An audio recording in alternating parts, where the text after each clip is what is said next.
mystery is beauty, as well as sorrow and pain. That's the true nature of the mystery, the unknown, the great transition. To every living thing animated by the spark of the omnipresent soul, there are seasons. I find peace in my own mortal understanding that the seasons, just like our very own transitions, renew and make way for rebirth, rejuvenation, new life, new ideas, and new understanding. We emerge from the void through a spark of light, to which one day we will return. There's an involuntary sacrifice that takes place when you lose something so close to your heart and that flower disappears. Nevertheless, that flower becomes immortalized, and you're faced with a conscious choice to allow that loss to tear you down, or to use the energy, love, knowledge, and memory of the time spent in that garden to assimilate the traits that you loved about that flower into your own approach to giving back and being a part of the creation of the ever-expanding goodness and the love we are briefly present to collaborate in the facilitation of. I romanticize the rose. I celebrate the rose, every moment of every day. Treat the rose with reverence, as though one day it will in fact disappear. And when it does, as I always knew, I keep the name and the memory of the time with that rose that was bestowed upon me as a gift sacred in my heart and soul. I let honor and gratitude for the time spent with those flowers guard my heart and heal my pain.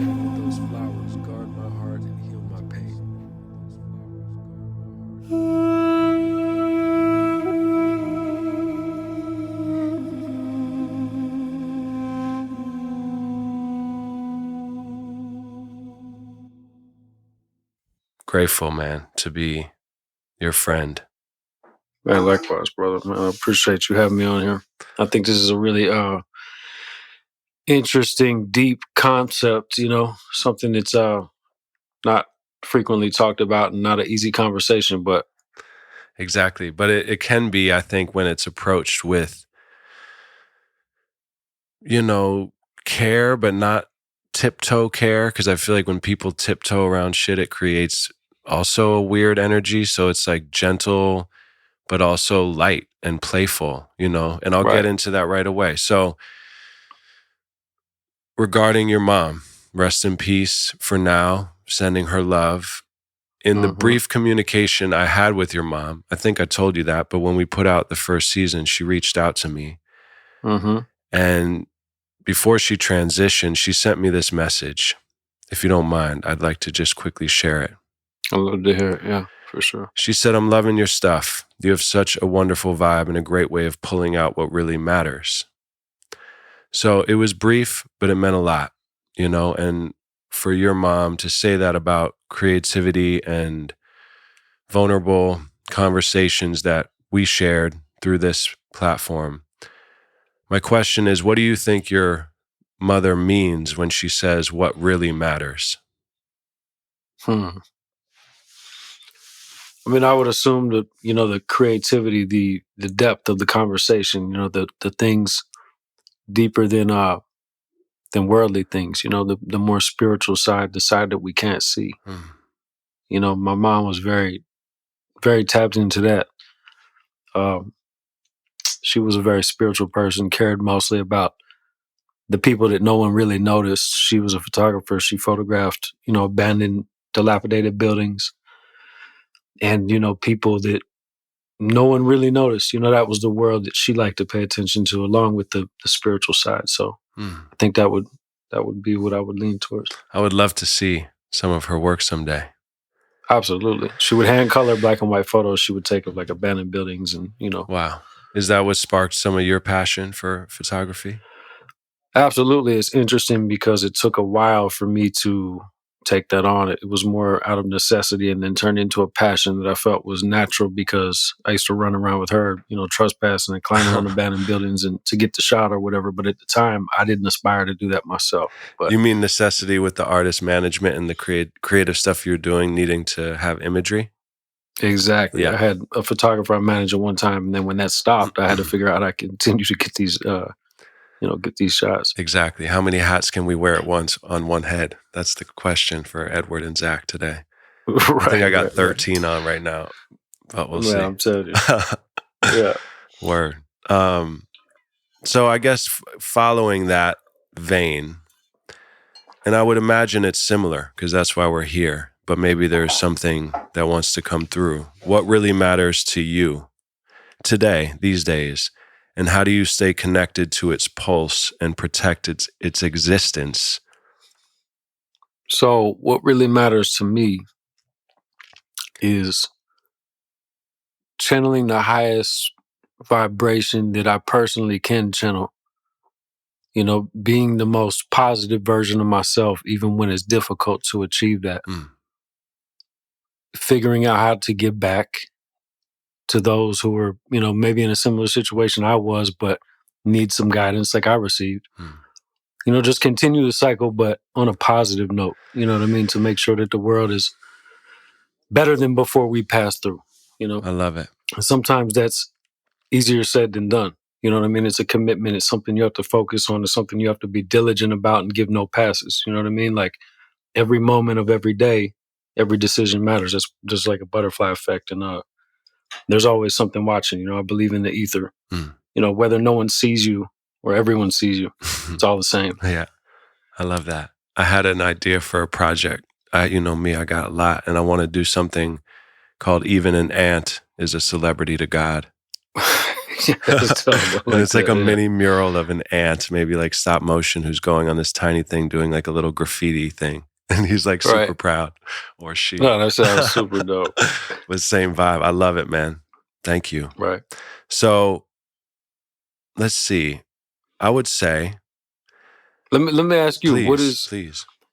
Can you answer that same question? What is important to you in the greater scheme of things? Oh man, broadly speaking, it's the same thing for me. My version of what you just said is like staying connected to this pulse, which I would describe as an ever-flowing, moving, playful, ferocious puppy thing that is attached to goosebumps or smiles or sparkle in an eye or nature, nostalgic aromas, Motown music, being of service, humor.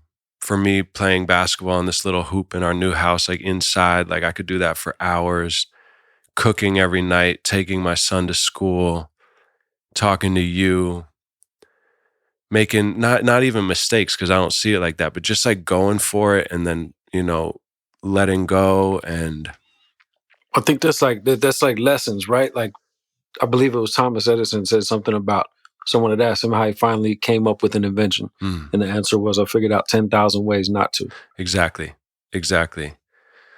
Yeah, doing it's almost like burning through karma in some ways. I feel like some of us are here potentially, if that's how this mystery works in certain ways, to take on more karma. And that's why I've had and lost more friends than most people have, because I start a lot of projects. I do a lot of collaborations. I go for it. I put myself out there, and many lessons, all to arrive at the simplicity, which is what really matters to me now, which is that pulse, anything that connects me to my inner, I don't know how to describe it or explain it other than it's like a sanctuary in my chest or in my psyche that connects to where our poetry, your prayer poem was describing that other place. But it's almost like the moment I share it, depending on how I share it, if I need someone to understand it, it almost like blocks it and destroys it in that moment or kicks me out from that. So it's like so personal. I wrote a poem in the new book that I worked on with my dad that talks about a wolf and her masterpiece in blue. And the idea is, in that sanctuary of me, in the theater, I have to learn to become an audience of one. Because it's like when blood hits the air, it turns red, but it's blue in your body, or so they say. I ain't no scientist. But that implies that the moment my inner experience of my blue masterpiece of my wolf performing, the moment I try to show that to you or the world or Molly or anyone, it turns red and it's different. Mm. And there's almost like a, you know, an intense, perhaps isolation that can come with that realization that we are born alone, die alone. But I actually don't think it's a curse. I think it's a great gift. And I think Right. experiencing what appears or feels to be a fractaled, you know, embodiment in these forms from the oneness is an adventure and a great gift. And we're never really disconnected. So anyway, that's what matters to me, is like what's chiseling away all the bullshit. You know, I'll say one more thing on that. And be careful asking the host questions because he'll blab on forever. No, just no, it's great. I This is love what it. makes a good conversation, Of bro. course, brother. And I would love to do this kind of flow with in all sorts of forms. But Michael Meade, one of my teachers, heroes, person who's been on the show, I was re-listening to one of his episodes of Living Myth, illest podcast in the world, other than the Pinkhurst podcast, of course. Right. Well, maybe it's even iller. I don't know. Depends on the day. But Let's go. he says, basically, we're all born with I think he calls it it's like a contract that your soul made coming in here with a particular assignment. Excuse me. And we, along the way, when we're born, we forget family. It's part of it. It's like your family tries to shape you into other things, and that's all part of the journey. So we end up making other contracts after we're born with family, with friends, with a loved one, whatever it may be. And he says something like those post-birth contracts that are made can be broken. And in fact, I don't know if he says this verbatim, but should be broken if those contracts are blocking your original contract, which is the only contract that can never be broken, which is to you and your soul. And he said something sweet about how, like, I don't know why it has to be this way, but all the things that appear destructive or negative in your life are ways to reawaken your connection to that first contract. And most of us are trying to live lives that aren't for us. And so that's what matters most to me, is getting rid of all of my forcing, all of my trying, all of my desperation, all of my imitation to be motherfucking this guy in this form while I'm here. Right. Right. I love that. There's something that you said too about the blood being blue and then coming out red and getting out these creative ideas or this poetry. I thought was an interesting correlation to, I advocate for psychedelics, but I've noticed in the past when you're in the middle of a mystical psychedelic high dose experience, there tends to be a time when I could say something like, hey, I don't feel good. I could tell you that out loud. But if I tried to explain these profound ideas and these visions that come to your mind, I would gag instead and can't get the words out. Literally cannot say the words to explain to you. I can look at you in your face, but when I try to say these things, I would gag and couldn't articulate these things. And I think that has something to do with just the lesson is for you personally. Mm-hmm. You know what I mean? And, knowledge is attained by degree. Like a lot of times you can't teach someone everything you've learned in one, all right, here's what you need to do. You know what I mean? Knowledge is attained by degrees. A lot of things I've learned throughout life have come by degree. I couldn't tell any one person an answer, you know what I mean? Or a secret, They say the true definition of a secret in alchemical terms cannot be told, meaning even if you told it, it's encrypted. Because it's basically that's exactly what you just what I'm said. talking about. No, it's exactly what you said. So it's like Crazy. I would blab the secrets, usually from ego, because I'm a young student in alchemy. Hey, listen, mad success throughout 20 plus years, but it's always been like never quite where I thought, the traditional Hollywood shit. And I think perhaps some of the stuff I'm talking about, which I've been fascinated with since a child, is not meant to be yelled out about.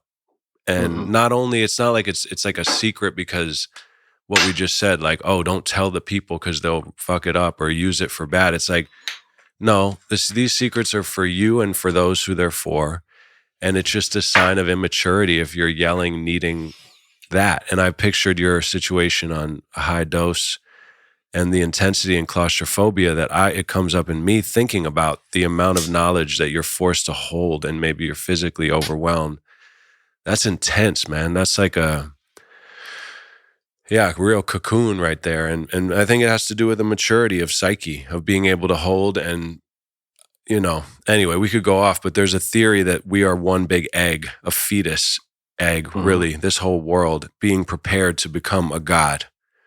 It's called The Egg by Andy Weir. It's fucking sick. Everyone should read it. It's a short story. But it makes sense to me, right? It's like we come from a lineage of something greater, and I think we're being prepared, and I think this is a playground. I think this is if we are immortal beings, then this is the training for immortality and to be true creator power, which we all have within us, but in a safe space, I think. And once we're ready for the infinite immortality, potentially, think about what you would really need to know to hold that. Otherwise, you could fuck some shit up, man, out there, I'm sure. Absolutely.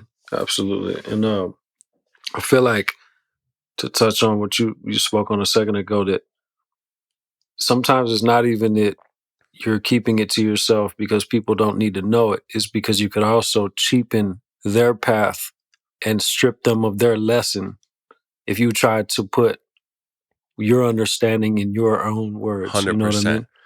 So it's like I might cheapen the experience for the next person who deserves to learn that lesson. You can help them along the way, or mentor them, or give them a leg up. But as far as knowledge being attained and trying to preach it as though you have the answer, I feel like can cheapen the experience for other seekers. Two things on that, and then I want to bring us way down to I don't know, like the earth in a certain way. I feel that with something coming through. But as you may know, in shamanism, they say you're not allowed to pray for someone unless they ask you to. I've heard that. That's very interesting. I'm interested to hear more about your thoughts on that. My thoughts on that are, if you see someone suffering and you think you need to pray for them to relieve them of suffering, if we are all mortal beings, how the fuck do you know, or how dare you assume that immortal being isn't exactly experiencing what they need to have to awaken, and that they made that decision before? So don't pity. If someone asks for help, that's different. When you're also impending on, and this may be a conversation that me and you have had in the past, I'm not sure, but someone had told me that, at a certain point, or asked the question, are you impending on their free will? You know what I mean? Like, exactly. By exactly what you just said, the same reason.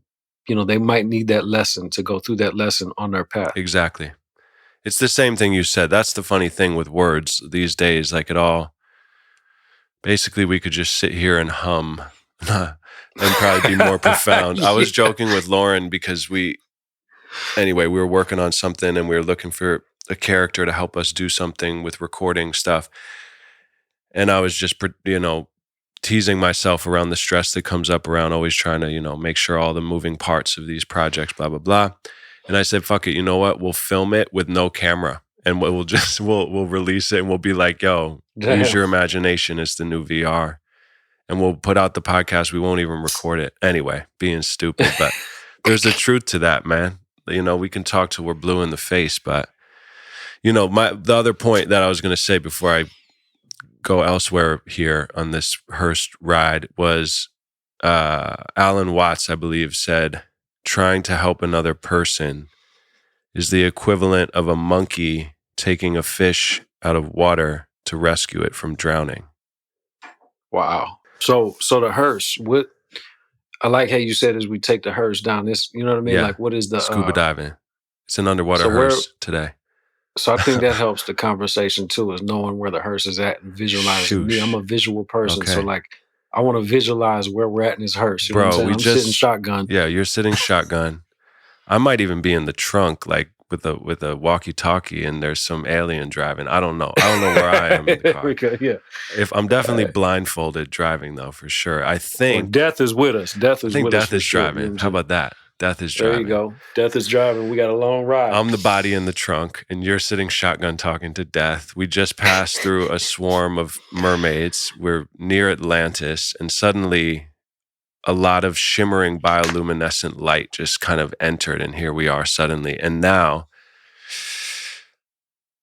when I was feeling into this episode, I very, in my way, reverently as possible, asked your mom if she would like to say something, be a part of this. I hope that's okay with you. I really quietly just said, hey, and immediately I felt a joy and a glow and what felt like a powerful light surround. I didn't see it. I'm not as visual. I just felt this like light, joy, power. And that's why in the hearse where we are there, we just entered this bioluminescence. And the only thing that happened other than that was the word majesty popped into my head. And I was like, okay, majesty. I looked it up, and I think the etymology has something to do with dignity and deity and da-da-da. But curious if that means anything to you from that potential transistor radio of my head. I definitely want to digest that, being the nature of the vision and what you heard and saw. I'd like to digest that before I. Let's take time. We'll leave that there for now. That just came through. I really like that, though. I think it's definitely something that's going to speak to me, but I do need a second take to digest all the time you need. So as that digests, I'll say this. This part felt clear. For some reason, our driver today, Death, when I sensed death after years of really, whispering to death, curious of death. I've told this before on the show, but I remember an example of that was, I think I'm like 21. I'm in a cab going uptown from a New Year's Eve drunken party. I'm with one or two friends. We've all, met women. We're all in a cab going back to Harlem. Everyone's cuddling and kissing and drunk, whatever. Suddenly I'm in the back with the woman that I'm with, and the whole car gets quiet, which it wasn't, right as I say to her, do you ever think about death? And everyone's like, dude, what the fuck is wrong with you, bro? Buzzkill. Right. What is your, I don't even know how to ask this without just being too, what is your thoughts? Let's just start on death. Basic. What is your thought on death? Like, I'm going to tell you right now. I appreciate it. I thought you were going to say, what is your diagnosis? And I was going to say, oh shit, man. No. I want to know, you're speculating. What do you speculate? So I sense Death, our driver, to be very misunderstood. I think Death is a playful, puppy energy character and a bearer of liberation and light who is misrepresented as a gloomy scoundrel of ultimate punishment. Basically, Death has a shitty PR person. They say if people knew the truth about life, they would cry at birth and laugh at funerals. Who knows? So that's what I feel about death. This is a question. Now, you strike me as a dignified, serious, thoughtful man of soul, work ethic, and intention. Beneath this incredibly powerful, solemn, and warrior-like side, what is the silly little kid Edward like? That's a 180 right there. I told you what I feel about death. I love it. Now, in relation to how people think death is so serious, and I don't know if people fear you. I'm sure the right people fear you in good ways, and me too. But yeah, in that same vein, what's the silly... The silly kid version of myself is a magician. Oof. Love. He's a magician. He pulls burning rabbits out of cardboard boxes in churches. You know what I'm saying? Like, I'm not even exaggerating. That's real life. But not on purpose. It wasn't like evil intentions. But yeah, one time I did a magic show at a church, and I went to like do this trick where you pull a flame out of a box that you folded up, and a rabbit comes out, and a poor rabbit caught on fire, and I felt horrible. Oh man. But yeah, it was kind of a funny story in the end, and I borrowed the rabbit, so I gave him back a little singe. It's okay. But now the child version of me, man, is a magician, is curious, is excited and thankful, you know what I mean, and playful, and sees things that people say aren't there, you know what I mean. And as I get older, there was a gap where I was more concerned with, just to deviate from the question, but there was a period of where, I'm concerned with things in the world. And now I've gotten back to where I just want to be like that kid again. That kid was close to that void. And I have this weird theory about, it's not even a theory. I mean, it's for sure what happens, but we don't know what's on either side. There was a time when, you and I didn't exist, but our parents did. You know what I mean? At that time, where were we? We were in this void. Did we not exist? Were we not a soul? Were we somewhere else in another life? Who knows? I think that's the beauty and the mystery, is not knowing, right? Yeah. But at the same time, we came from that. So to fear that, it's natural because it's unknown. But at the same time, there's something comforting in that for me. You know what I mean? This is more temporary than what death or before birth is, 100%. I love that. And I think just like death, right? Apparently in some mythologies, death is literally like a glowing angel of light, but has to wear this dark cloak in order to, I forgot exactly, maybe to protect himself as he walks through certain lands or whatever it is. He's basically in disguise because he's not this scary figure. And it's interesting to me, the idea that many people have said, most people are not afraid. I think Nelson Mandela or someone else said this, but most people are not afraid to fail. They're afraid to succeed.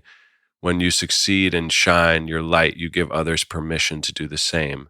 And I really think that's the truth. I think the void, I think the serious, there's a time and a place because we're in this realm. So we have to operate. Music industry has its own stuff. New York City had its own stuff. Like I couldn't just go skipping around wide-eyed. I mean, I did, and I got slammed to the ground in multiple ways. I remember staring in the eyes of a homeless man on the subway when I was like 8, and my mom was like, the dude was like, yo, what the fuck? And my mom's like, Zach, you got to be careful. I'm like, what? I look into everyone's eyes. What's wrong?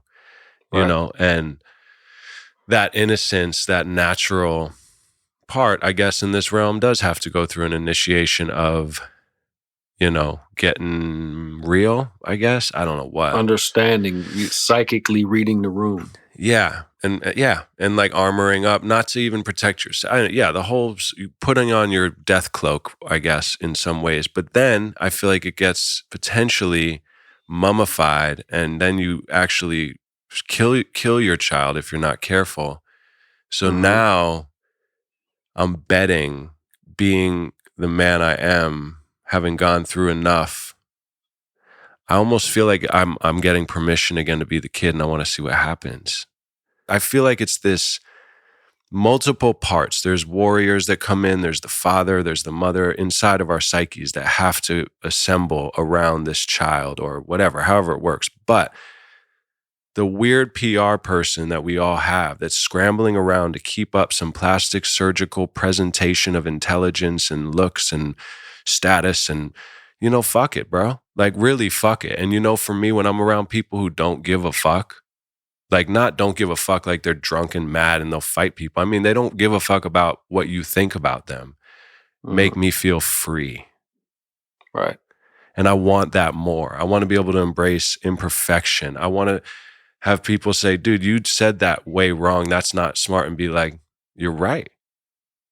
Right. Or even the people who don't necessarily think about the people who don't approve of them to think that they don't care what they think in the first place. You see what I'm saying? That's like a whole tongue. That's like a riddle in and of itself. I love it. Yeah, it's like I'm not even thinking about those people thinking about their lack of approval for me. You know what I'm saying? That's how I'm going to coast on past that. I like to think of something called psychic ceiling.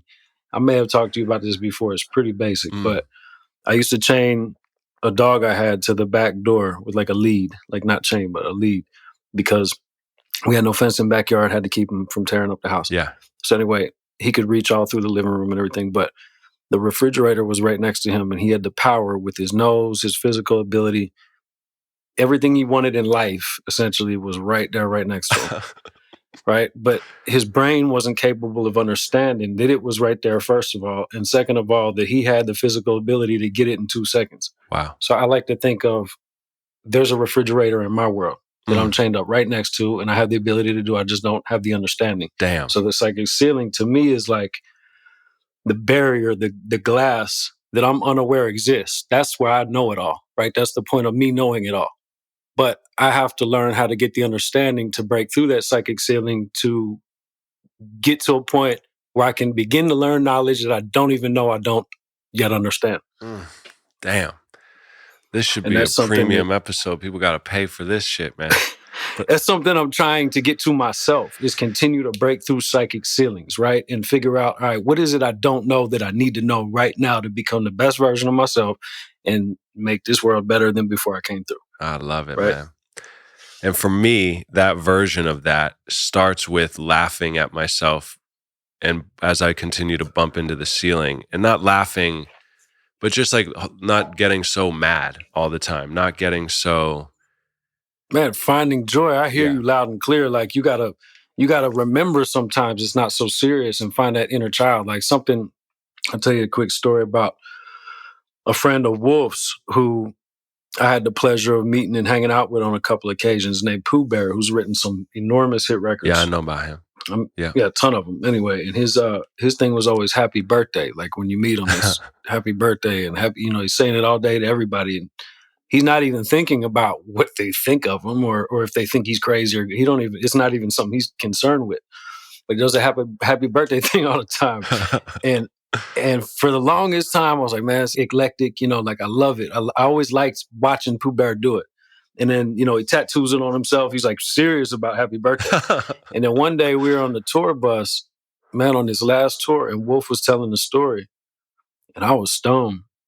And I was like, man, why did we not start doing that way back? Like, let's start it tomorrow. So on the tour, we all just agreed, all right, cool, happy birthday from here on out, right? To everybody all the time to see what kind of looks we get. Let's go up to people in the bar. Everywhere we go, let's tell them happy birthday. And then I started putting birthday cakes on the hospitality rider, and hiding them when we got to the venue. Oh, shit. And then it was everybody's job to act like they were surprised when we'd come in singing happy birthday with the cake. So we took it to the next level. So now we all just are kind of bringing birthday cakes and singing happy birthday all the time. Dude. You know what I mean? And I feel like Pooh Bear was up on something, man. He unlocked something, and I'm doing the same thing now on purpose, but I just thought it was really think interesting, that's man. amazing. Inspiring positivity, and like everybody likes to feel happy birthday. It's the laughter of the immortals. I think God is a giggler. It's about being man enough to giggle. My favorite show these days is the Great British Baking Show. Speaking of cakes, you ever seen that? No, I haven't. I gotta check it out. Bro, I watch it with Rock, Molly, my mom's on it now. Anyway, it's hilarious. It's so, when I zoom out, I'm like, what the hell am we watching? But it's so amazing. And yeah, cakes is a big theme. Joy is a big theme. I posted something with my man Rodney Norman today. I don't know if you know him. He's a philosopher comedian who was on the show. Pretty serious. Check him out. Serious cat, right? And he's most people know him. He's pretty well known for his like silly made up voice videos, but on our episode he was himself for real. And people think he's like always positive and he'll give advice, not even advice, just his stance, similar to what we're talking about. And I came out to find some stuff about what he's been through and serving in the Marines and stuff he's gone through with family. Like, this fool's joy and perspective is real because he's been through that and has the right to say it. You can't bypass, and just try to be giggly and funny. So maybe that's part of the journey. But it's good to be on the other side with you, or at least what feels like closer to that. Yeah, more freedom of not caring about bullshit. Do you have a favorite mantra, quote, or poetic advice that gives you strength and inspiration? Now, I remember on our last episode, Mr. What was his name? Roberts. Mr. Roberts. So we've collected one wisdom from Mr. Roberts, which you can repeat or a new one. I mean, I like the quote. I'm not even sure who said it. I believe when I saw it, it said anonymous. So I don't know who to credit for this, but I like the saying that the creative adult is a child who survived. The creative adult is a child who survived. I love that. Yeah. It's like, I don't know. I mean, it speaks for itself. I love that quote. I'm not sure who said it, but I love that quote. So I asked my dad for this mini episode series we're doing, and it just goes perfectly with that. So let me pull that up real quick because I'm curious what the relationship is like between your inner child and inner adult. How do they dance? How do they help each other? Man, I think as you come to, I don't know if it's getting older or just coming to an understanding. You can come to an understanding without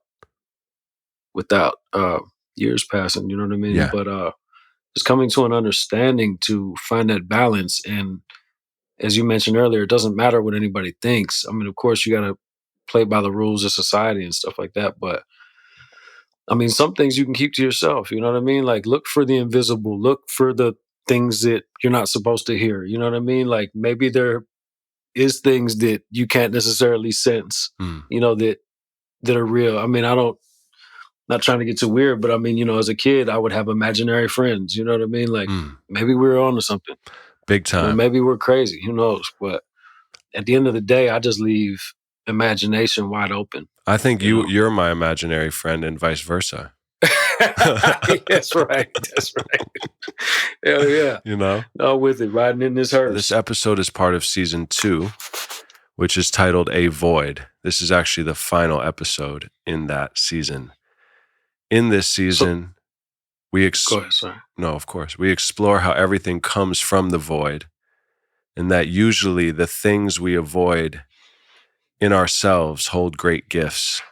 What did you once avoid that when you faced it turned into a superpower or blessing? Did I avoid? Honestly, man, I mean, for a long time, like, I've been actively chasing, and I think just a lot of the chase has been like, my growth has been more in my understanding of how to properly seek what it is I'm looking for. I don't know that I necessarily changed much. I've left things behind, and that's old ideas, old insecurities, things like thinking you need to lean on this certain situation before you can move to the next level of understanding or well-being or happiness, right? And also understanding that I feel like I've gotten to a place where I understand that happiness is a present moment. You know what I mean? Like, I'm not always looking to be happy. I'm happy right now. And the work to get there is all part of the happiness. You remember, like, the good old days. You know what I mean? Always, yeah. Kind of contentment. Yeah, but I mean, genuinely though, not for the sake of self-torture or self-sabotage. You know what I mean? Like, genuinely finding the happiness and the gratitude, and letting that grow. So successful, man, to be where we are. And thankful. So thankful, man. I can't even believe it. Where we've arrived or continue. And it is vigilant work, like you said earlier, every day, every minute, a choice, a decision. Right. Don't go back to sleep. Where are we at with good question. Okay, visualize okay. So I feel like we came up on the land for a minute. We cruised around on a random beach. There were some ruins I saw on the left. I don't know if you saw those. I know you were in the back. I'm blindfolded in the trunk, so I didn't see anything. You didn't see them. So, all right, cool. But yeah, we just passed some ruins. Where are we at now? I could sense by the sounds outside the car that we're somewhere in an old kind of dilapidated town near the sea that's almost like abandoned, like an old factory and old rusty cars and the nature. I'm almost getting Bahama vibes, like an old factory in the Bahamas or something crazy. There we go. And the vines and the plants are beginning to reclaim the industrial growth that had been there and the machinery. And so we're kind of we're seeing death of a town or a civilization or yes. death is giving us a tour of another version. Yes. Another example of the cycles, of the ongoing ripples. It's interesting because we could go around and I didn't really think about this till now, but see the death of a star, the death of the seasons. Wow. We should go to NASA. Let's contact one of those types of people and do a episode where we actually are guided through visual death. Not that we need that. Why did I even mention? Fuck it. We'll just do it. We'll do it on your land without any without the NASA folks. Yeah, exactly. Holy moly. Man. Yeah. I mean, that's where we are now, and listening to the birds and the hum of insects, and it's funny. I feel like complete in the talking of my voice in this moment, but I know we're on a podcast, so I don't know what you would do here, but you'd insert jungle noises. For real. It's interesting too how like you got to think about like time. Time is like, I don't know the actual fact of how long they live, but like a fly. I mean, doesn't a fly live like a day or a couple of days or something? Something like that. Okay, but think that's that fly's whole life. And then death came and got him. Where'd he go? Did the fly's consciousness experience that day like we do 100 years?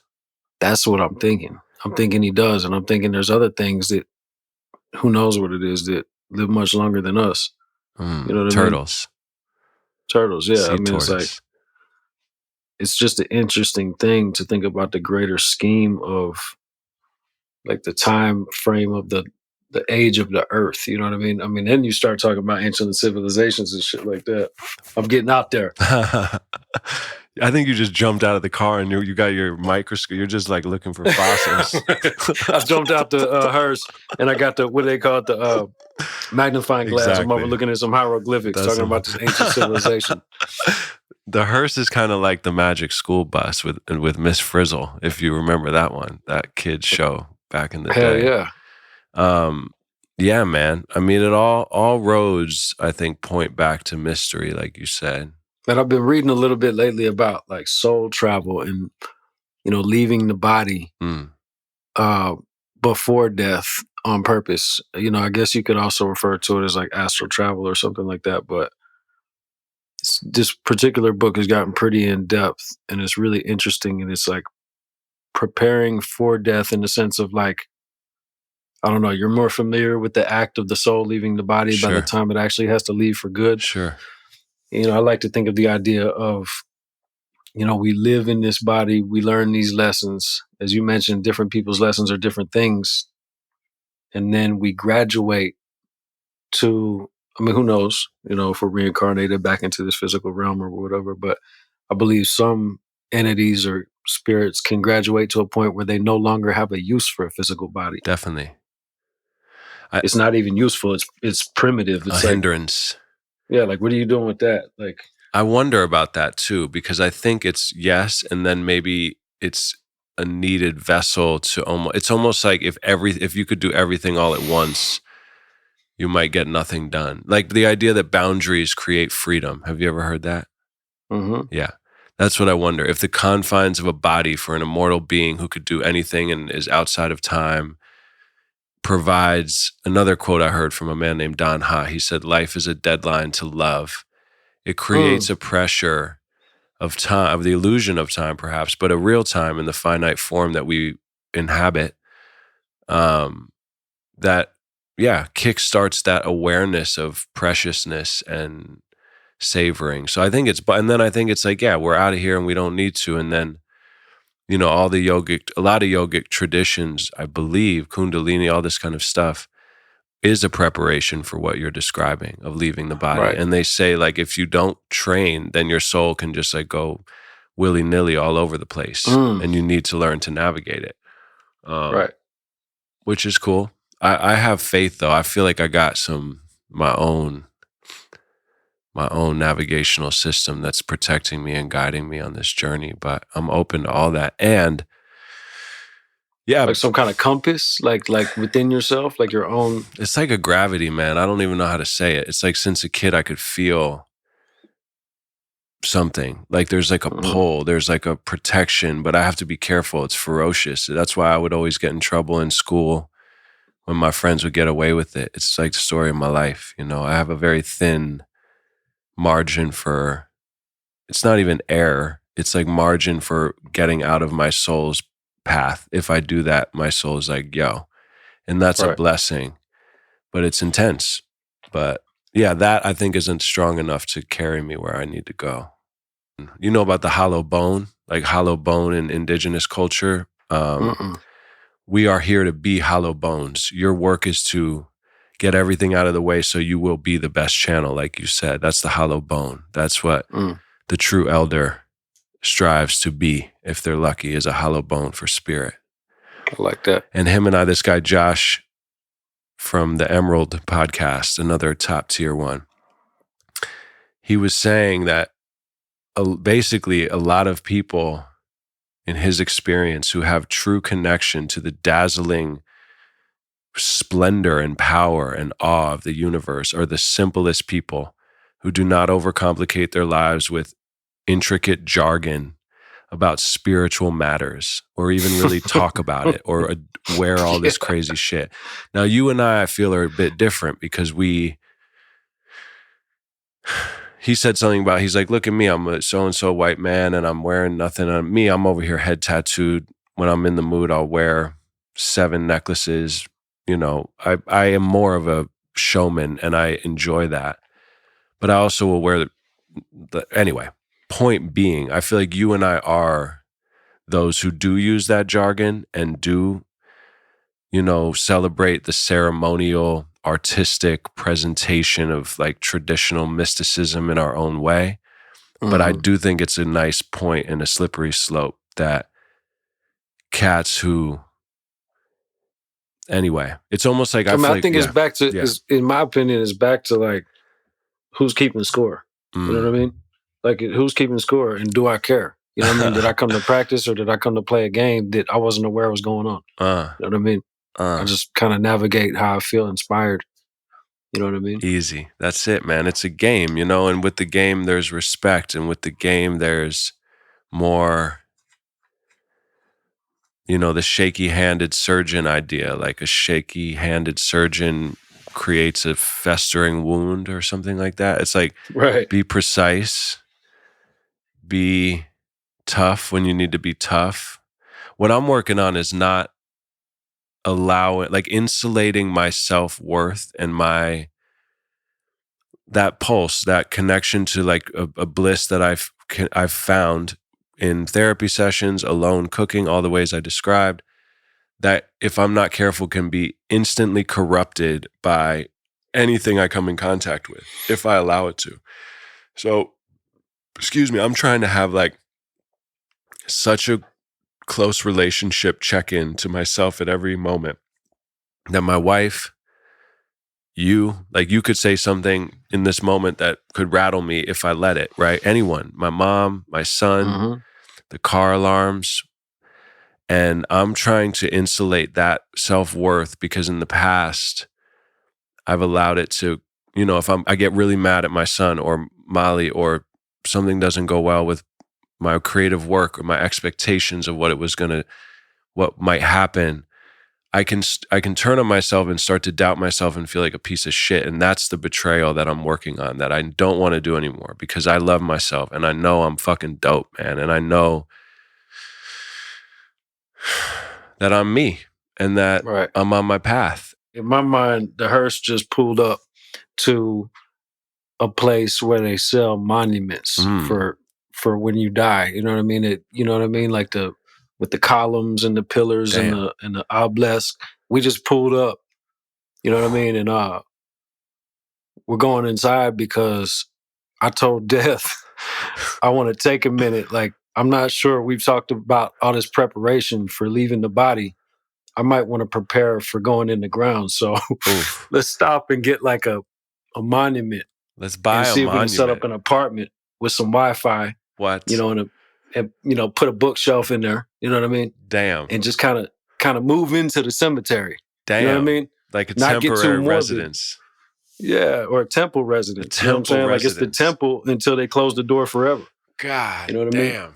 That is And we'll cruise up there for a minute, talk to them about that, and then we can pull off and, hit Bell Road. Bro. Whatever's next. I want to, Molly encouraged me to go off script more in the podcast recently because she says I've seemed in past episodes a little tight in my shoulders. And I was like, huh, interesting. And this is the first one I'm doing where I'm doing a mixture, and I fucking love it, man. I appreciate you. It got what you just said, though, guided me to a question. So I don't want to stunt our natural rhythm. But in this obelisk monument shop where we're talking with Death and he's introducing us to the people who rent these spaces as we figure out a good little spot.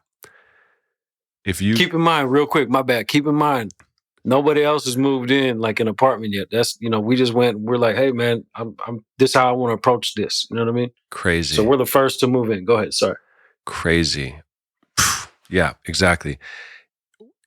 When in this situation, in the library, eventually once we've settled in and we're kicking it here, and you could start to plan a poetic message to leave on your tombstone, an echo perspective of what you've learned in this incarnation, what do you think it might be? Man, it might be you push a button and it gags. You know what I'm saying? You push a button and the tombstone gags, man. That's it ain't awesome. Got nothing to say. That's sick. You know what I'm saying? I can't say what would be from the bottom of my heart. I can't put into words. That's so cool. Because they don't exist. And I'm the full opposite, like I read in the poem. Mine says, one last thing. That's the joke when I'm on calls with people. I'm always like, all right, one last thing. And they say, yeah, 5 one last things later, maybe. Right. I love that. And then, so what type of plant or flower do you think would grow out of your grave? A magnolia tree. Tell me about the magnolia. So the magnolia was my mother's favorite tree. And before she passed, she gave me a couple keys, one to her heart, one to my heart. And it goes back to a story with an ankh that I took to Egypt from my grandmother. Yeah. So my mom gave me this key, kind of like on the same thing, like, when the time's right, do what you need to do with this key, and she gave me a letter with it and everything. So anyway, the magnolia tree being her favorite tree, my friend Ian gave me a magnolia tree to put. Me and my pops dug the hole, we put the ashes down, we put the key down, we buried the magnolia tree on top of it. Wow. And cut out a little space for the magnolia tree, and we're putting stuff around it and all that type of thing. And then I moved into another house, and lo and behold, the main tree in the middle of the yard happens to be a magnolia tree. Wow. And just by chance, I had no idea till my friend's daughter came over and told us. We're like, damn, that's crazy. So yeah, I would put a magnolia tree just in, commemoration and honor. Yeah. Wow. It's powerful. Shout out to Ian for helping us out with the wizardry of electronics. Yeah. So I'm loving the city. I got an idea when you're done. Go no, ahead. You go. You go. Where are we, by the way? But you go. Okay, so man, we just left the place. We picked out some custom furnitures on the way. You know what I mean? They're going to come build it in the tomb. But I want to talk about rebirth during our human life. You know what I mean? Yes. Like, what does that mean? How do you achieve that? How do you define that? What is a rebirth? I mean, it can be so many things, right? It can be death of an ego. It can be death of old habits. It can be death of good habits. I mean, there's a positive and a negative. That's like a re-death. Right, re-death. But I mean, what inspires a rebirth in this form, and what does that mean? You know what I mean? How do you live up to that? How do you maintain that rebirth and not, you know what I mean? Shit, man. That's I almost want to let the people who hear this answer that in their brains. Yeah. I think the question is just profound and something to mull. Like rebirth for me, like a couple times. I mean, last time we were on here, I obviously talked about the whole Guillain-Barré thing. I mean, that to me was from my personal story, Yeah. that was a sense of a rebirth, because being trapped in a situation so long from so many simple things like a sip of tea, will drive you crazy, Yeah. you know? And that was a form of a rebirth. When you get to the point where you've made all these promises to the higher power, quietly paralyzed, right? Yeah. You made these promises, and then you get the championship, let go and walk. It's like, that's a rebirth. Psychedelics bring upon rebirths. You know what I mean? Not every single experience is a rebirth, obviously. It's not like, lemonade stands, they're not just for sale. No, you're right. Something you have to face and go through. And there's big rebirths like that, or breaking my ankle, or Taylor passing, or mental hospitalization when I was in my early 20s, or things like that. Your mom transitioning. So I think there's those kind of rebirths, which are almost external happenings that force some sort of reaction, choice. A lot of people don't listen.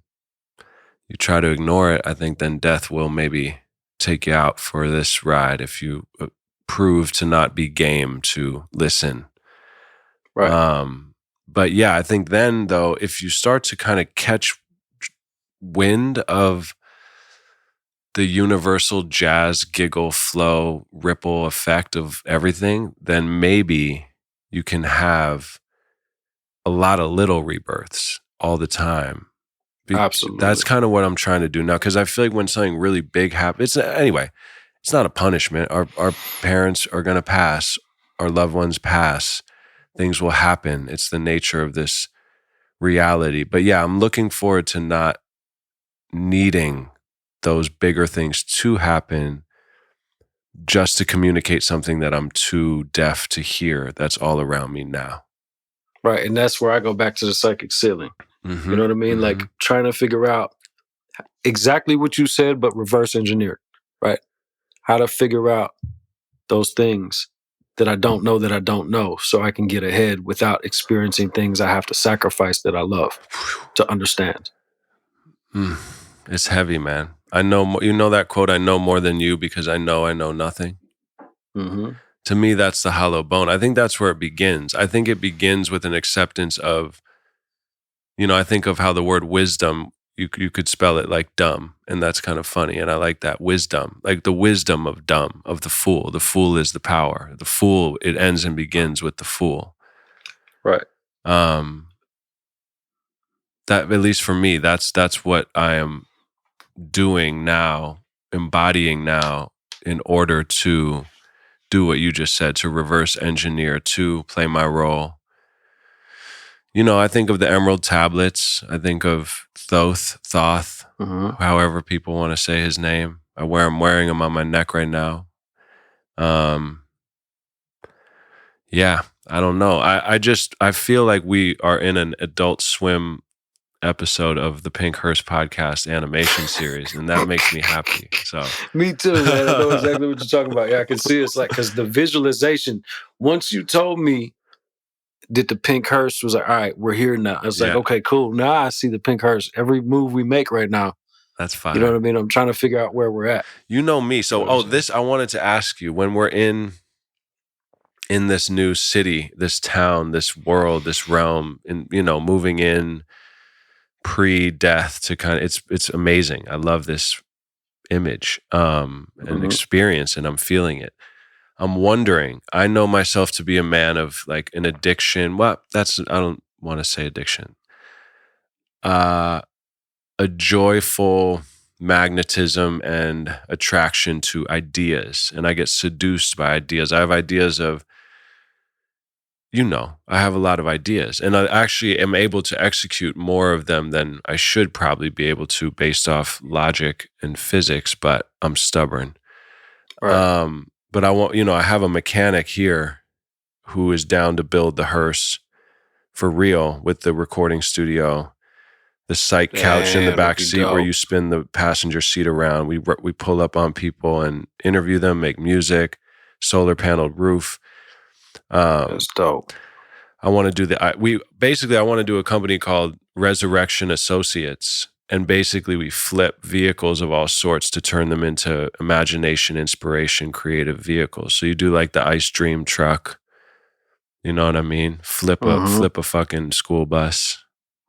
That's dope. Do a think tank, a pink think tank. Damn, that'd be crazy. But my question was, one of many ideas. I want to turn this episode into the pilot episode for an Adult Swim series that you and I co-produce, and it gets put on Netflix. I want to publish both our books. I want to. It's like a kid in a candy store. What do you think about in this new town where the gravity in the air is a bit different since we're in the death realm here? Do you think the lesson is to watch my ideas flitter like lightning bugs and just watch them and have the discipline to not need them to become manifest, but like that's like part of my lesson, almost like you not being able to speak in that moment or you'll gag. Or anyway, I always wonder that, like, am I here to just be a simple man and let go? What is for me? What am I grabbing? Well, to me is, so this is a multi-layered question. I feel like it is. It's let me think. It's can you rephrase it? It's more of a scatterbrained ramble. It's not even a question. Okay. No, it's just it's basically just that line of focus. That's what I was thinking. I'm sorry. No, focus. you're good. And I don't mean like, because I mean we're talking a wide variety of things, like what ideas and what to do in life and death. You know what I mean? But I think the ideas thing is for me. I mean, I tend to have a lot of ideas. I'm a visual person. You know what I mean? I like to visualize things, and I've just learned through the years to just prioritize and figure out what's most important to me and try best to focus on that. But you're still going to be overflow with ideas. You're a creative person. Yeah. You know? And hold the right ones, I think, is part of the answer. Like, let it be there. And then when it's, I was talking to an amazing person. I think I told you the idea for season 3, or 4 or 5 or 6. One of the seasons coming up. I want to Paradox? This one is going to be called All One Word. It's spelled as all one word.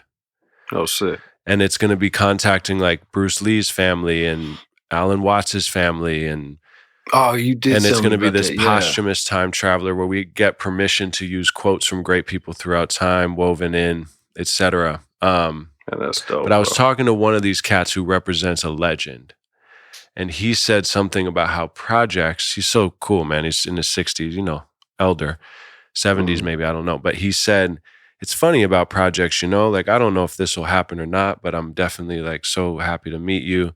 He's like, but sometimes something we want to do now, 8 years, 15, 20 years later, it's the right timing. So knowing how to hold all the way. So that's really what I think my lesson is, because I think the lesson now in this city of death just told me, which I already knew, but it's telling me strong, is stop trying to make things black and white, yes or no, this or that. Just stop it. Right. Break that habit. It's not how allow things to happen organically is something I like to try to, even go out of your way to make sure they're organic. You know what I mean? Exactly.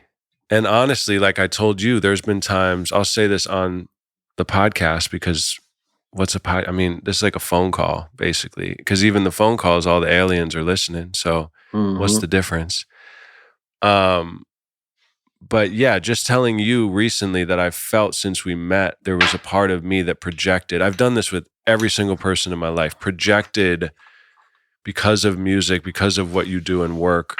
It's like a sneaky side that was like putting pressure on myself or on the thing and not being myself, and taking that back now, removing my intense agendas around things, letting shit just happen, not trying to control, surrendering, letting it be free, man.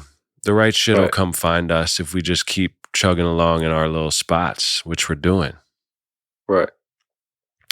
I don't know where we're at now, but I'm happy to hop out of the hearse. I think we're almost out of gas, honestly. Oh shoot, we better stop. Yeah. But this was great, man. And I don't mean to cut us off abruptly, but I just feel like we've traversed realms as we did in the last one.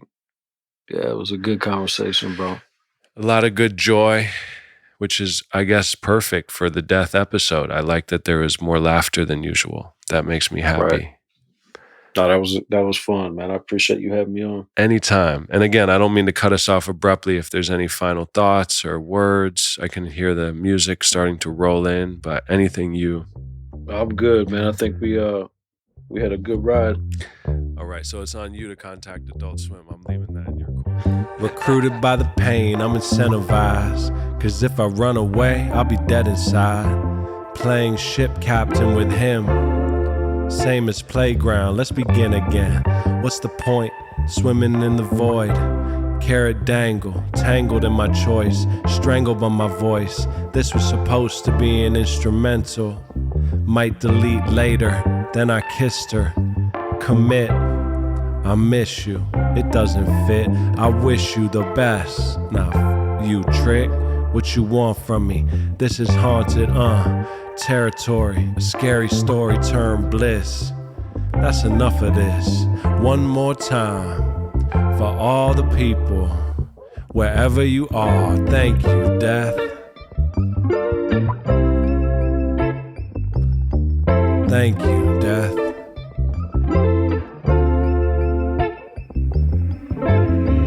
We play to play, no pride sometimes. Endangered windmills in my eyes. Tombstones and on butterflies. I wonder why I resist this change. It wakes up your wings, he said. We play to play, no pride sometimes. Endangered windmills in my eyes. Tombstones and on butterflies. I wonder why I resist this change. Wakes up your wings, he said. 5 in the morning when my God is yawning and my heart is falling into the dawn again. And shake off the cobwebs, friend, unless it's Charlotte's pen. Reading the rock we swim in the dreams of change. As Charlotte says, don't hurry and don't worry. So, we'll get there someday. It's all good, y'all. This album wasn't even supposed to exist, so if you're hearing it, then you are a miracle.